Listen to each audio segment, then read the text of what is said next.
meantime, I'd like to introduce those who are already on stage. Estella Adeyeri on my left, member of Girls Rock London, musician, bassist in Big Joni and Witching Waves, teaches guitar and bass, does some front of house sound, involved in a great DIY space in South London, which you need to know about, I think. Olga Fitzroy on my right, began as a runner in George Martin's Air Studios 15 years ago. Is now an engineer for the likes of Coldplay and Dua Lipa. Also records and mixes film scores for Stephen Warbeck and Lauren Balfe, and is currently involved in a campaign for shared parental pay for the self-employed, which is an issue I think anyone involved in music realizes is pretty important. Catherine Marks has just run in and joined us. Catherine, we were talking about Grammy-nominated women and producers. We have a Grammy nominee here, 2015, Wolf Alice. Catherine's a producer, mixer, and engineer. Began as an architect, drawn in by flood, and has worked with a very long list of musicians you may recognize: St. Vincent, PJ Harvey, Foals, Amazons, Interpol, Killers, Kanye West, and is a nominee for the 2018 MPG Producer of the Year. And there's a young man to my far left, Fred Macpherson, musician, songwriter, and occasional actual writer from London. He fronts the band Spector, who are currently working on their third album. Thank you for joining us. And last but certainly not least, on my right, I have the very great pleasure to have Jess Partridge join us, founder and editor of London in Stereo magazine. Anyone who plays live knows what a hugely important resource this is. And Jess is also the project manager for the PRS Foundation's European Women in Music project, Key Change, and I know that we'd like to hear about that during the course of this discussion. We'll talk for about 20 minutes here. I'll try to shut up and have everyone else talk. And at the end, it would be great to hear from some people in the audience. When they sling us out, the conversation will go on in the lobby, or maybe in the street, depending how long it goes on. I thought maybe I'd just start asking each of you in turn what you recognize from that film, positive and negative, and how you felt about the closing statements from people. Are we in a great era?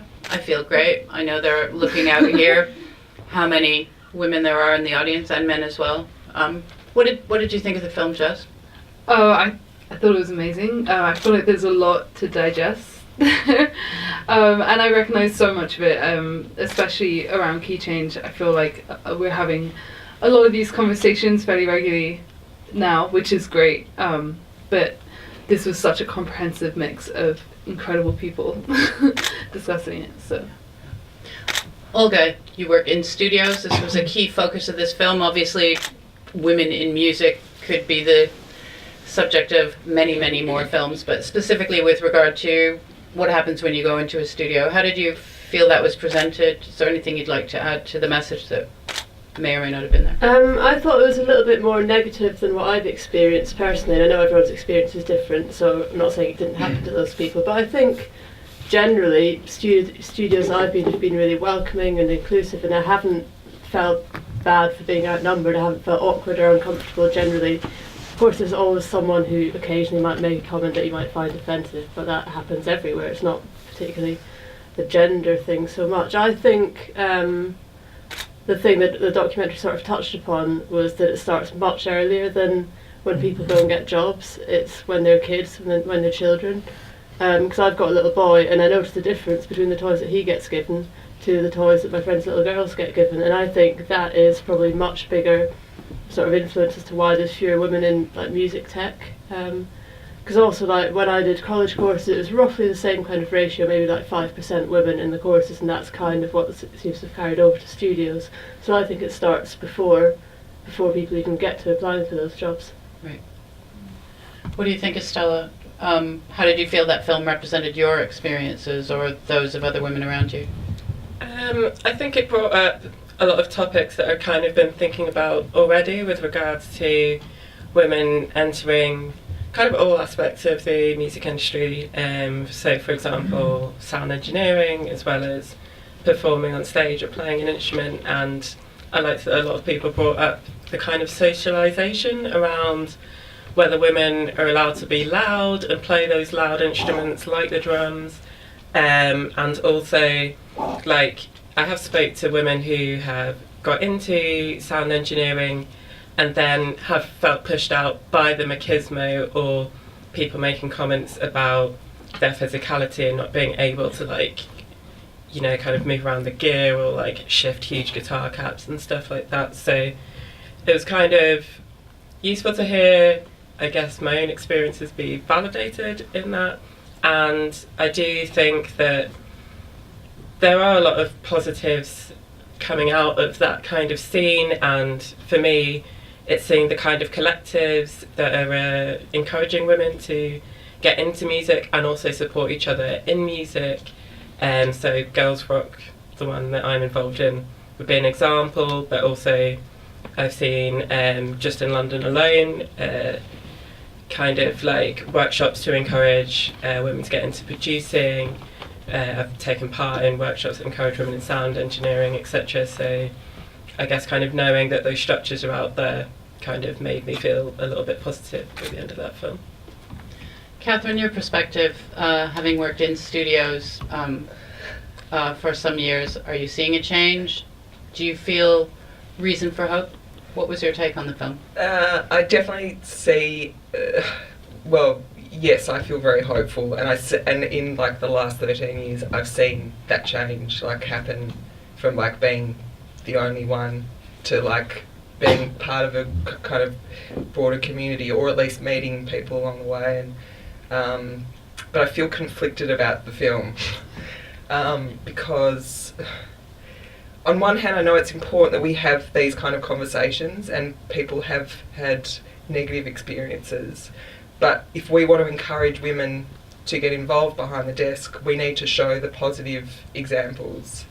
But I mean, again, you know, this is an ongoing conversation, so I'm still trying to process it myself. Like, I don't have the answers, but I feel like definitely really important that we show the people who are doing really well and have had positive experiences, or at least can show the positive side to this, because this is how we will change the people who come up next, or inspire those people to be involved, because it's also about that. It's not just about people saying, oh, you know, this is not a space that you're allowed to be in. It's also, hasn't been any role models, so why would they think that it was an okay thing to be involved in? You know, it's like female film directors, you know, it just takes one to kind of get the ball rolling, and we've got a lot that are getting the ball rolling, so that's what that's what I feel we should be focusing on. Yeah. Fred, what was your take on the film? What did you think while watching it? I enjoyed it, and I enjoyed hearing Catherine and Olga laughing at different bits as well, which made me check things that the double layered things that I wouldn't otherwise have realised. I think some of those things we were laughing at were like, I have no idea what she's talking about. Right, well there you go. And I think sexism is obviously alive and well in the music industry, as it is with every industry and every institution around the world. I think what's interesting is how we have the conversation and how we create the platforms in a non-patronising way, because sometimes people don't want their gender being referenced, and that's welcome. I know one of the best drummers I know is a female. She doesn't like being called a female drummer, or having people try and engage her in conversations about what it means to be a female drummer, because in some way that takes away almost that in itself is patronising, even when trying to create these spaces. And so I think obviously men have to be involved in this conversation, but it's how the spaces are created that can be, so that the conversations can be had equally in a way that aren't people feeling patronised, or that they're female musicians, or this is a music festival just for females, or I'll stop talking. We'll set aside a special space to talk about you ladies. Yeah. I mean, one thing that struck me is how exhausting exceptionalism is. If you're the only person in a wheelchair, you're the only woman who's put up a drum kit that anyone in that town has ever seen, or, you know, gosh, you're really good for a girl. It's hard. it's an issue of critical mass. It seems to me when it's no longer exceptional to see a black face in that town. It's no longer exceptional that you can play guitar, despite being 12, like that very impressive young woman. So when you're the second or the third, or it's normal to see a woman on stage or behind the monitor desk or doing front of house or being a tour manager, then you can just get on with the gig. And it stops looking like you're a freak. And I guess that seems to me where the issue comes about, when people don't want to answer a question about being a girl in a band, or being, wow, isn't that weird that you drive that van with those guys in it? If you talk to any women in the business who've been doing it for a long time, just like when you talk to female astrophysicists from the 50s who say, look, man, it didn't matter, I just did my thing. That's why you hear Chrissie Hynde perhaps not wanting to represent for women. So what is the best way to make sure you're not the unicorn? You're not the only exceptional person. It seems mentoring's the issue, and I just wondered if any of you felt that you'd experienced that you'd had mentoring experiences, and that you're doing it yourself. Jess? I feel like networks are the answer here, and they kind of touched on it in the film. But I've definitely found throughout my career, now I have a really strong network of women who work in music, and it means it's less of an issue, and you become less of a unicorn, you feel less unusual, and it helps address those issues. I think that networks are really important, but I think it becomes a bit weird if it's just women networks. Like, it's fine if you have like certain groups that are all girls and you hang out with them and you have a good time, and they might be work people as well, but I think if it's just focusing on women only things, then I just find that a bit weird. So yes, do encourage these things with people that might not normally sort of come forward or feel excluded from the networks. But I don't think there's any reason why women should be excluded from those networks, even if you're in an all-male work environment. Say you're on, I don't know about touring so much, but in a studio, there's no reason you can't still have a network with those people just because they're male. And of course I think all women in music and in other places have experienced men who've been very supportive and who've responded to them for their talent, rather than, here's my special project, I'll help a lady this week. I think so, and I think if you're working at a high level, then even if there might be sort of people on the periphery that were like, oh look, there's a woman doing that job, at the end of the day, if people are working at certain levels, they wouldn't have got there by just choosing novelty people to work with. Everyone's just trying to do their job, I think. Yeah. Estella, you mentioned the role of some of the things you've been involved with, girls rock camps, which I'm sure a lot of you here know have been a really important role for people who are learning instruments. How do you see your skills being shared, or people around you who are maybe making young women think it's possible, that you don't need to have been born Steve Vai in order to pick up a guitar? I think a large part of what we try to do at Girls Rock, and we run camps for young people and women and either like non-binary or trans-identified youth or adults as well. But a lot of it comes down to demystification. From a lot of the feedback we've had, and with the women's camp we had in May, we had there's no age kind of like top end where like there's no age cut-off. So the oldest person who took part was 64, and we had women who'd said, if I don't do this now, I'll never do it. I've been wanting to play in a band for 30 years. I didn't think that I could.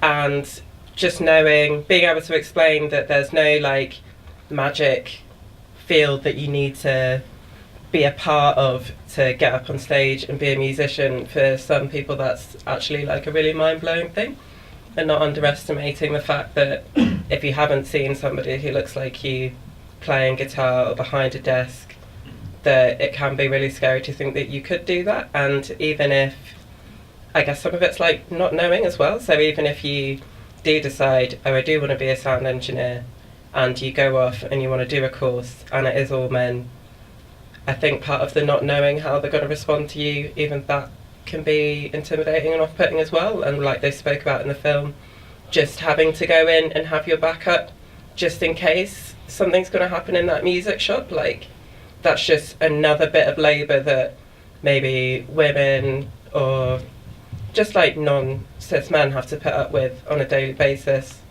that kind of gets overlooked. And being able to enter a space where you're not going to have that backup can just encourage you to actually be free to explore your creativity and maybe learn something that you've wanted to learn for ages but didn't know how and didn't know who to ask. And get to the point where you discover that maybe there won't be a dick in the music shop. Yeah. Maybe there'll be a girl behind the counter saying, I can't help you with that because I'm a drummer. Yeah. Which is the last time I went in to buy some gear for my guitar. For me personally, learning to do sound engineering made a massive difference from having already played in bands for a couple of years and wondered why I had to put up with rude sound men continuously. And it was always men who were rude to me whenever I've been in a show.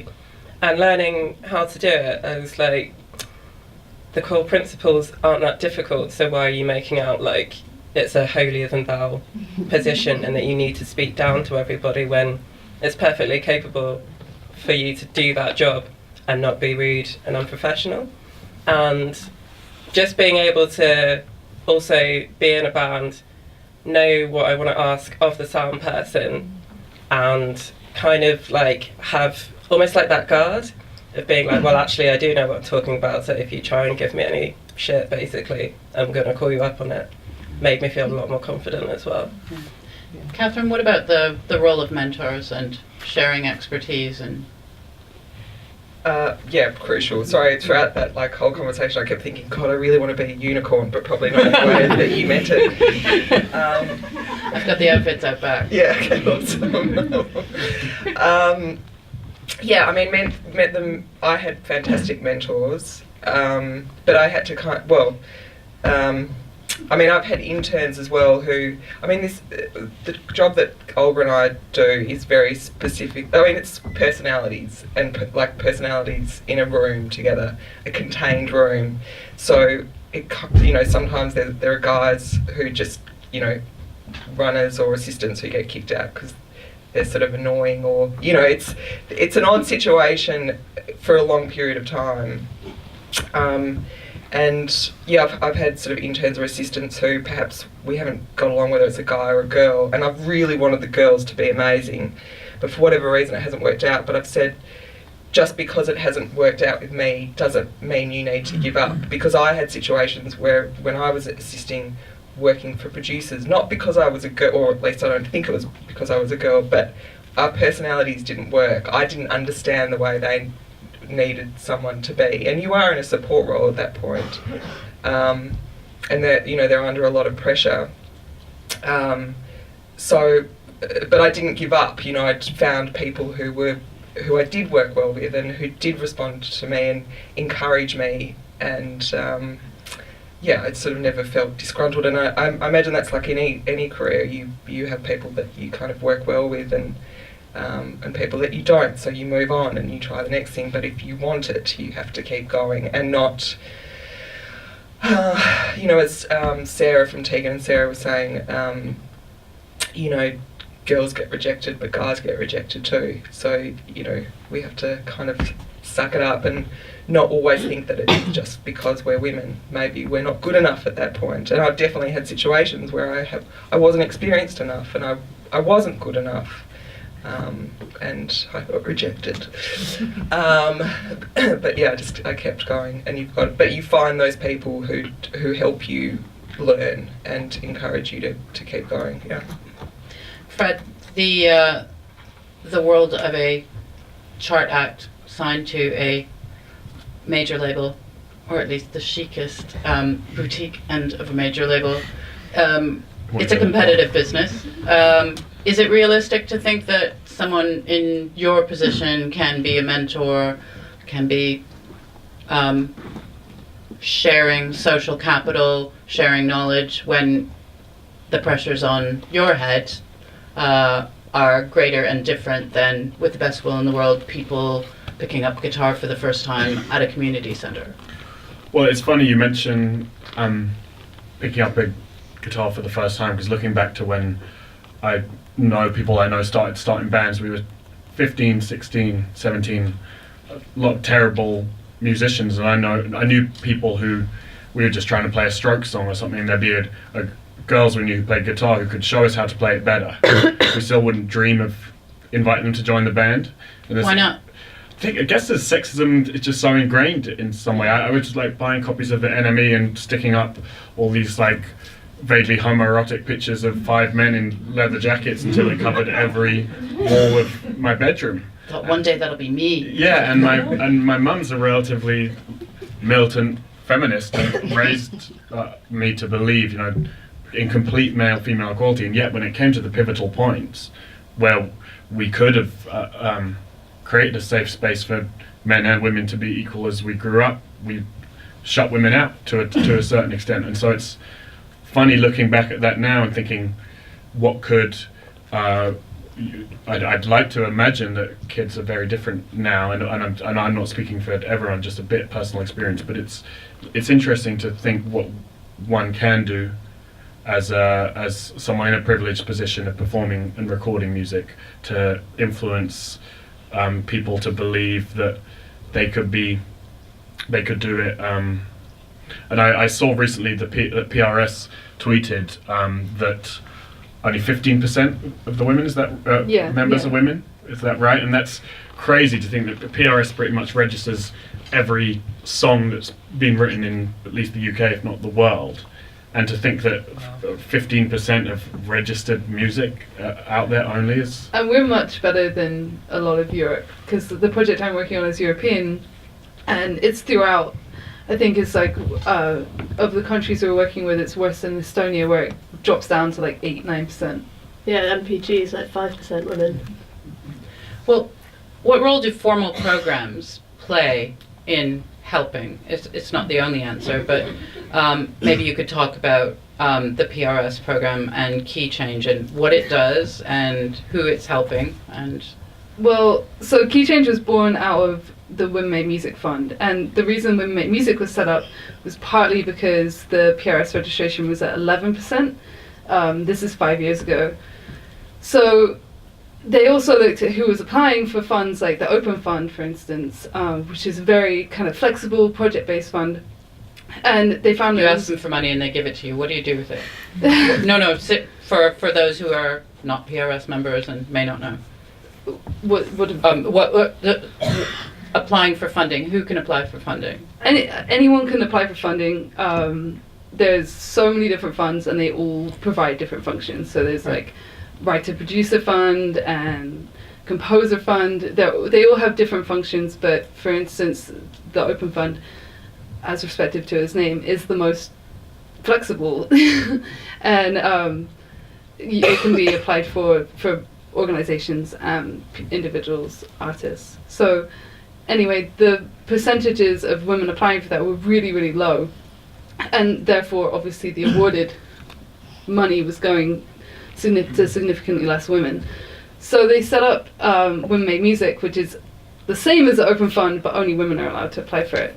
And they've found, like, over the last 5 years it's been running, like, the difference it's made not only to the women who have applied, but just like to them thinking that they can apply, they can achieve that, and they have a space to do that.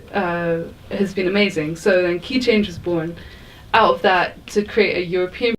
We've created a network of 60 women who all applied, and we'll take them to different festivals and work on different skills, and it's about engaging guys in the conversation as well. And yeah, that's basically the plan. We'll see. we'll see, and we'll be like monitoring and making sure we're responding to everyone's needs. But the idea is just to have more visibility there, and all of the festivals that are involved as well, and there's 7 of them, have all agreed to aim to have a 50-50 lineup by the year 2022. So that's something that's like huge, that's come out of the back of it already. There are always structural and financial issues involved in making music, as anyone who checks the demographic breakdown of boys in indie bands may observe. It's very expensive to find rehearsal space. There are a lot of things in terms of income. Olga, I wondered if you wanted to speak about the letter that you told me about earlier today and what impact it might have on musicians. So in my spare time, because I have so much of that, not, I've been, basically I found out after we had our little boy 2 years ago now, that the sort of maternity benefits in this country, if you're self-employed, they're really sexist. It's like the 1950s. So basically the woman gets maternity allowance and the dads get nothing. So if you're a self-employed woman, you basically, unless you've got loads of money, you have to take 9 months off, and you're only allowed to work for 10 days in that time. So you're basically not allowed to sort of try and maintain your career, and you just got to look after the baby. And then after that 9 months, you can go back to work and hopefully try and resurrect your career. So I just got really annoyed at that, and started campaigning to change the requirements so basically men and women can access that same money that's been set aside. So tomorrow we're publishing an open letter that's been signed by a bunch of musicians, film directors and over 30 MPs from all the main political parties to ask for this rule to be changed so that self-employed people get the shared parental pay. So we're hoping that it'll make it more equal, because we did a survey and sent in a report to the government where we found that 54% of women said that not being able to share the maternity leave impacted their business negatively. So that's over half of women whose career's been screwed basically because of a regulation. That's awesome. I didn't know that you were doing that. Fred, you were talking a little bit about, the difference in how you look at things now versus when you were 15, 16 in your first bands. Obviously, you're a bit of a late bloomer compared to some of the people on the screen. I just wondered if non-bloomer. We all hope that getting older is a process of learning and understanding a bit more. I certainly feel like I understand a bit more about women in the music business since my first job at a major label, when I wasn't allowed backstage because it would look bad, and the first time I was allowed backstage was to put up Bon Jovi's Platinum Awards, and I was the only woman backstage who wasn't a stripper. So I'm hoping things are a bit improved, but I wondered if everyone wanted to share what maybe the most important thing they've learned about making music as far as it specifically relates to women, or what you would want to say. Here's all your chances to do my old woman, or well, not quite old man shtick, and go, listen, you've got to know this. So, Fred, would you like to start? What's your take-home message of wisdom?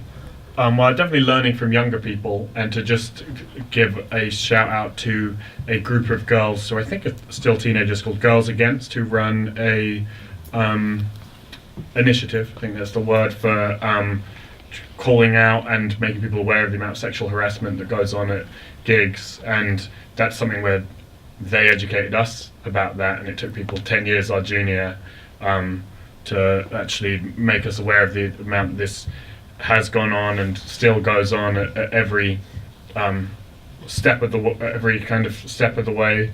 And even just like it was touched on in that film, how women are sexualized by men, and will go away and someone might comment on a woman's appearance in a meeting, and one of us, we're not commenting on our label head who's a man. He looks like Father Christmas. No one cares about whether they would want to sleep with him or not. That kind of thing is still so inherent and goes unchecked. Even a friend or yourself will say something and you won't even realize the gender imbalance you're creating, just in basic language and terminology. And that's where it's great that we're being educated, and often by younger people who are more aware and are more outspoken. Also great that we've got all the online platforms, that these discussions that have probably actually been going on for 100 years are now being registered and logged and in front of us, rather than just being tucked away. And that's not very good,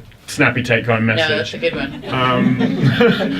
A few mea culpas. So you're going to call out the next dick in a record company meeting who says, nice arse on the vice president of marketing? I think there are so many rock and roll cliches, and it's still such a patriarchy, at least in that genre of music. I can't speak, that's all the only one I've had experience in. It needs to be dismantled bit by bit, and that has to begin with calling out men calling out other men and not even having to do it in front of women to show off. It's easy for me to come on a panel and be like, I'm a feminist. That looks great on Twitter. Much harder to say to someone in a room of men, especially someone who's above me in a chain of command, or will decide how much money is spent on whatever, to call them out on the way they're acting, and they should call me out as well, and we should be able to call each other out without just showing off by calling each other out in front of other women to show how woke we are or whatever. You know.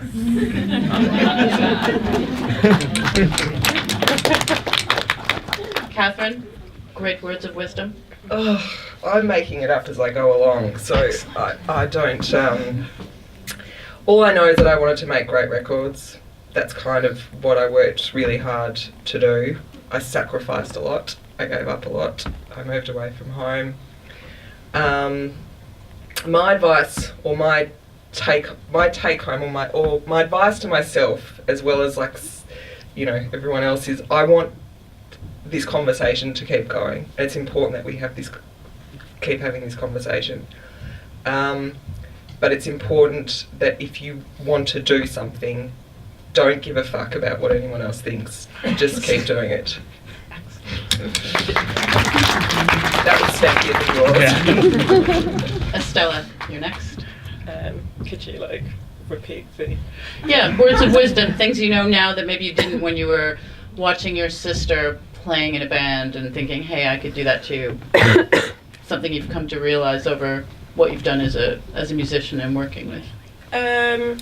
I guess not underestimating the ways in which you can kind of be that moment for someone else, and how you can actually just how you can play a part in allowing someone else to get into music if that is what they want to do. And I think I've definitely learned the importance of paying it forward and being part of a community, and I'm just always trying to get involved in things where I'm either teaching people or taking part in a workshop and making sure it's affordable, accessible, or whatever, and letting people know that those communities are out there and that it's not a closed shop and that you won't be rejected for whatever reason from getting into music at whatever level, like you said, on stage or back at house or whatever. I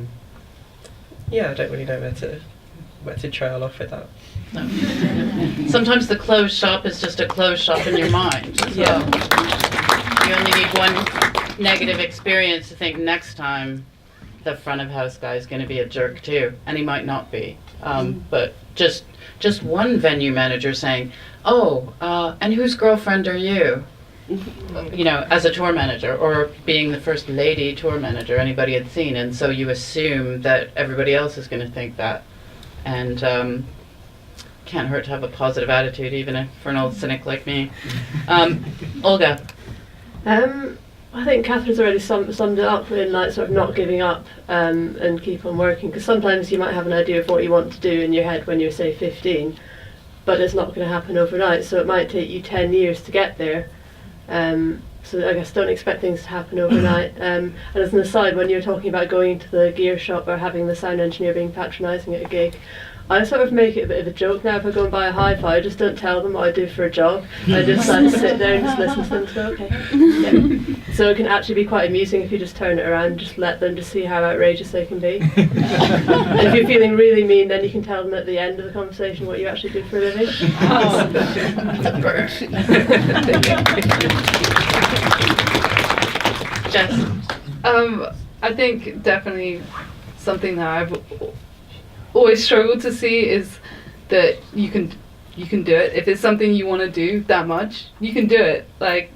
There is so little actually holding you back. It doesn't matter about your gender or whatever else you might think makes you a unicorn. You can just go ahead and do it, and don't let anyone make you think that you can't. I've done things that I wouldn't have ever thought that I would have done. And yeah, nothing's held me back, so hey. Fantastic. So we've got some time to take some questions from the floor. We have a few mics we can throw around? I think I have to give mine. Yeah, go for it. Karen, can I add something to my Yeah, thoughts? absolutely. I had like another thing specific again to what Olga and I do. So working in studios, and I know that I have experience. Like I remember there was one time I walked into a studio. It was like I was hired as an engineer for a band, so it wasn't like a gig that I was booked specifically for. It was just I was the in-house studio engineer. The band walked in and they were like, "Oh my God, you're a girl." And I was like, "Yeah." But then they refused to do anything for me for the first 3 days. Now I needed to impress the studio that had hired me. So I was like, okay, what do I know about them, and how can I turn this around to get them to do stuff for me? So, and it's I guess if I look back, there's been sort of points in my career where I've thought, oh shit, this is a really awkward situation, but how do I turn this around and use this? Because a lot of our job is about psychology, like mass manipulation, trying to get people to do it your way, basically. I mean, not really, but so all those things should be, the good and the bad should all be learning experiences, and you should take away and use those to kind of better yourself, to become a better engineer or producer and working in those sort of environments. Yeah. Thanks. Any hands up? Here and then down here.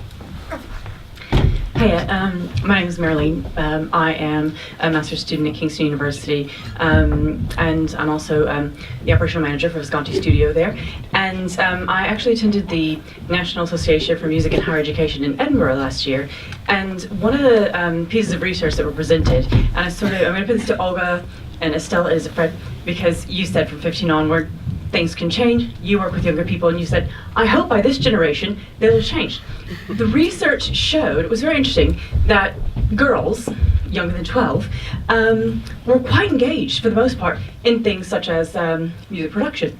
And that by the time they were sort of 15, that number had changed, that you needed 75% female to 25% male just to get a 50-50 conversation.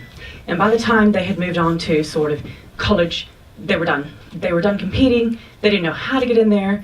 They didn't know what to do. They didn't know how to move on. So all of us in many ways have talked about how females can move on as adults and how we can fight the good fight. But young girls, like, have any of you addressed, Estella, you said you work with younger women, how the younger women, how do we really encourage those younger women to stay strong and get on board and build their nerve so that when they get to 15, they're like, my 30% is as good as your 75%, so that they feel an equal. It's really a difficult conversation, I think, but how do we reach those younger girls so that they do feel they have a voice? Can I get? Sure. I don't know how to fully answer it, but I know that when we had, when I had a training session in advance of our summer girls' rock camp, which was for campers 11 to 16, it was brought up the fact that age group is considered to be when girls' self-esteem is at their lowest point, like it's been shown in studies and stuff. And actually a massive part of the camp is not just music, it is actually combating that. And we do activities with girls, like we had a body positivity afternoon, and kind of all these exercises that encourage people to work together, work in groups that they haven't been in before, and to express themselves, and to know that it's okay to express yourself and that it's okay to make a mistake. And all these kind of things that we're actually focusing on, it's not just about making sure girls can have guitar lessons at 11, it's actually looking at that social side as well, and the way that we're socialised as young adults, and all these fears that are pressed upon us, and how much of an impact that can have on what you do or don't go on to do in your later life. So, and for me that was really eye-opening, and learning ways that we could kind of combat the negative things that young people are faced with at that time. It seems like a key point that it's not just a question of access to facilities, but also making it seem like a place you want to go, and that your entire self isn't at stake if you still having a hard time going from A to D. And just building the confidence, really. Absolutely. So that when they get older, they're happy to carry on. Can we bring the mic down here? I think you had your hand up earlier. Yeah. Thanks. Hi, my name's Sandra Donald. I'm a singer-songwriter, and one of the things I think is really difficult for anybody is now what people seem to want is they want people to be almost everything. So you've got to be the media person, the marketing person, the producer. You've got to write your songs. But how do, not even just myself, but any young girl who wants to try and be, you can't be good at all of them, but you can learn to get all of them. How do you do it? Because it's just non-stop, and I think it must be overwhelming if you are young and you want to try and find out how best you can tap into all of these things to be as good as you can be, and to try and promote yourself as well as you can. I think that's the same for bands as well. I think it's sort of an industry trend at the moment where I'm sort of meeting like kids who are like 13, 14 who are like really talented. Labels don't want to touch them yet. They want them to develop, even older artists, they want them to develop their own identity and find out who they are. And in order to do that, that involves like, getting out there in social media and promoting yourself. They kind of want you to do the work before you get to the next level maybe. But I think that's also important because you as an artist, you are able to discover who you are and what you're about, and form really firm ideas about your own identity before you get a label or a management or whatever involved and starting to dictate to you, because if they get in too early they will, and it might not be who you want to be. It's not ideal, and it is, I imagine, hard work, and I'm not an artist myself, so I don't have to do that. But and I don't write the songs either, which again, that's so labour intensive and can be very draining. That maybe doing the other stuff can suck away at the creativity. But I think now it's just, that part is just as important because you also have control over how you present your identity. But what is interesting is the low percentage of women that seem to indicate actually write the songs, although they are the main people that you see as the bigger performers, like the Mariah Careys, the Beyoncés. So how are young women going to be encouraged that they have a voice that they can put on paper to tell their stories? I don't know, we just have to have kick-ass female songwriters, like spreading the love. I don't know, just and encouraging other, younger artists and writers to kind of get their music out there. But I know. I know there's sort of there's massive inconsistencies. I don't have the answers, to be honest. It sucks, but yeah. Sorry. Can I just add that I think a big part of what we need to do to allow these things to happen is actually taking the time when we are in these positions of power to talk to younger artists, women in particular. But I think a lot of the time we can be so concentrating on our own fight and our own role that we forget that we should just take the time to do that. And we have loads of writers at London Stereo, and I always try and make the time for them if they ask just for a coffee to talk about their career. And it can be difficult sometimes to find that time, but I think that that's one of the key ways that we will help address these imbalances, and also just build people's young people's confidence so that they can get to the point at which they don't drop out at 14, 15. They're going to sling us out soon, but there must be someone else who would, the gentleman down in the front here. Thank you. My name is Oz and I'm from Istanbul. My story is like a bit similar with Catherine's. I also kind of, came here to study music and also like do my music. And I'm just going to put a comment on this rather than a question. because as a gay musician, and I'm emphasizing on the gay thing a lot, because in my career, which is quite still in the beginning, I'm still in the beginnings. I had some funny experiences. For example, like there was a time that my producer wouldn't even listen to me, my ideas, but like would listen to my like butchy, more masculine guitar player, who was funnily my boyfriend at the time as well, and that kind of created a clash between me and him, and it kind of made me think that, you know, what's happening here, like what's the gender role in music, and what should I hide and what should I kind of reveal. There was also a time that I had to learn some movements on stage so that I wouldn't seem kind of camp or like flamboyant, and I didn't really take them seriously, but also from the same people that I was told that it could have been better for me to wear some like fluffy nice jackets and like just, you know, use that kind of, you know, campness and that, you know, qualities, which, you know, kind of created another clash. And I think the name is, you know, picked quite, you know, well, playing your gender, because I think kind of we've been talking about being male and female, but it's just quite more about being, you know, quite more about gender issues. And regardless of your sex, you know, being male or female, this stigma and epidemic is quite all over there. And, you know, as a male performer, as a male singer-songwriter, I kind of could identify with the women up there, and I think that's also kind of an interesting thing to think about, to see that, you know, we have to overcome this stigma without separating male and female, and just, you know, being human.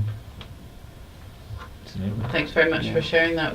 Would anyone like to comment on that? Just to say, yeah, I think it's super important that we need to be intersectional in our support for all minorities in music, and I think it is fair to say that the majority of the music industry is still run by white, straight men, and that plays a big role, as well as it being a gender. It's not as simple as a man versus woman or anyone versus anyone, but there are huge gulfs that we need to cross.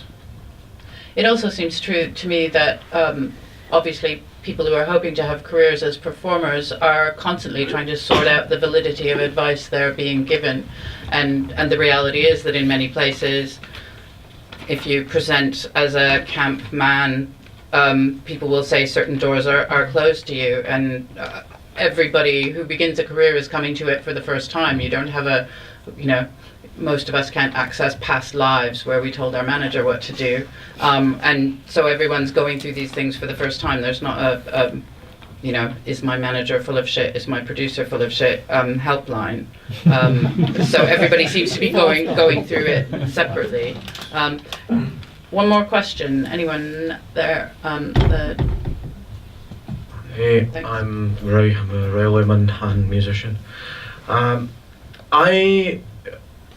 Bear with me, because it's been really hard for me to work out how to phrase this. It is a question. It's really hard to work out how to phrase it as we a like question. questions. Because probably tell you something about my socialisation. In fact, that I expect that I know the answer, and therefore I find it hard to ask. But that's a whole other kettle of fish, or indeed a linked one. The point I was going to make is, how do we? It's sort of linked to the presentation question, but it seems to me there's a wider issue of sexism in society, obviously, that links back into it. But there seems to be a dynamic within the music industry, and I'm going to do a bit of self-crit as well there, between the way it's presented as to why young men get into it as well. And this is the flip side of it, which feeds into the sexism. And I'll be honest, as I said, I'll be careful, because I've got a very good friend there. I got into it at the age of 15, largely for the same reason I did pretty much anything at that age, which was to find girls. Let's be totally honest. I wanted to marry Robbie Williams, that's why I got it. Exactly. It feeds How's that into going? when it came with me, it fed into a really weird dynamic. And I feel like that kind of, how do you keep the fact that everyone kind of does that without the sexist element to it that presents from there, the kind of Strokes posters with young women bending over backwards, etc., and all of that then feeds back into the devaluing of women in the industry itself. Am I making any coherent sense? well, a very long week later. Before I pass this over to my esteemed colleagues, I would say that lovely Enemy and Melody Maker story that all bands tell, that we couldn't get girls, so we formed a band, ha ha ha. Not everybody plays music to get a shag. Am I right? I don't anymore. You know, yes, people are young and they want to be cool, but sometimes people just want to make great noise. I don't know. Am I alone here? Is it all about getting a shag? But I guess also people grow up, don't they? They might be like that when they're 20, but then when they're 35 and they're probably more in charge of things, whether they're like running a label or something, you'd hope that they're not thinking like that and they've grown up, because most people do tend to grow up, I think. That's not to deny what you're saying. No, I'm I mean more though, how do you present it? Because obviously there's also the focus on youth within the industry, as it stands at the moment. I don't want to deal with that, that's another thing. Yes. But, like, this is probably well beyond the scope of the talk, but there's the focus on the fact that everyone has to be under a certain age and so on, and therefore the views you hear are the views of the people before they grow up. I'm fairly sure there's plenty of really interesting artists at age 60, I hope I'm going to be one of them one day, sits around and says, oh, at that age I was a bit of a dick and now I've got older and now I'm actually more thoughtful, etc. I think that's really important, isn't it, to change hear the that? way around, Yeah. so that the people going into it are, so that it's not presented as something you go into to be a dick to, as it were, young white straight men. As well, or indeed of any. More room for old people in music. I like hearing that. We're going to go out into the lobby if anyone wants to talk to any of these 5 brilliant people on stage about what we've seen. I think you can color them. Thank you to all of you for joining us. It was fantastic during the day. Thanks to everyone who asked questions and made comments. That was great. Oh,